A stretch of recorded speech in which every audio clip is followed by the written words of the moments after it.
Man, 4th of July has come and gone, and all the fireworks have gone off. Everyone's had their party, and we've all had our fun, good food, sorts of celebrations. In fact, this year they launched over 850,000 fireworks. An insane record. And I came here today to share Eurigon's version of 4th of July, of Independence Day. And, hilariously, it's actually the Asian sector that has it. Now, it's not just one country's holiday, the entirety of the Asia continent celebrates this day. It's known as, drumroll, Liberation Day. You see, early on in Eurigon's history, when the dragons were wrecking everything, one group came to take advantage. The Angoran Horde. Man, I wonder what they are. They couldn't be the Mongolians. They're the Mongolians.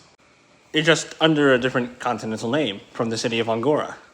A Khan by the name of Arik had essentially gotten the other rival groups together and decided, why not take advantage of this and loot and pillage? So they ran across the Asian continent from the southernmost point in Angora all the way up to the Nazadian Mountains. See, Nazad wasn't a country yet, but now, late into Eurigon, around September, they were having to deal with these attacks.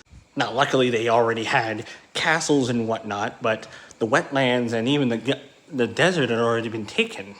But this is exactly what the guy in charge of the Nazadians now, Chong Yi, wanted. You see, just before this, around August, he had actually managed to get in contact with the Tinkers Guild. He built hundreds of castles using their help. Within weeks, there were hundreds of castles dotting the Nazadian Mountains, the Gobeleki Desert, and the wetlands. And as soon as the Angorans ran out of supplies, they were chased down the desert. Only to find, while they had been busy sieging the north, people had been stockpiling and hiding in these castles after the raids. There was nothing to take, there was nothing to raid, and now they were running down the desert, starving. And in the fields of Mapeng, the first Khan Arik was slain. And this gave birth to the Nazadian empires and a couple other kingdoms that could finally form properly. So everyone in the Asian continent celebrates this day because these guys were just horrendous. They would come into lands, they would kidnap people, players, and they would sell them to slavery. A very short system that would die out soon after the Angorans were defeated. And though it wouldn't be the end of Angora as a nation, it would be the end of their control over Ashi. All these countries would pay tribute to Nazad as friends, not as an overlord.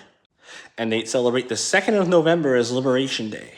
Festivals, fireworks, parties, feasts, every crazy thing you can think of. And not to mention thousands of fireworks. Subscribe for more.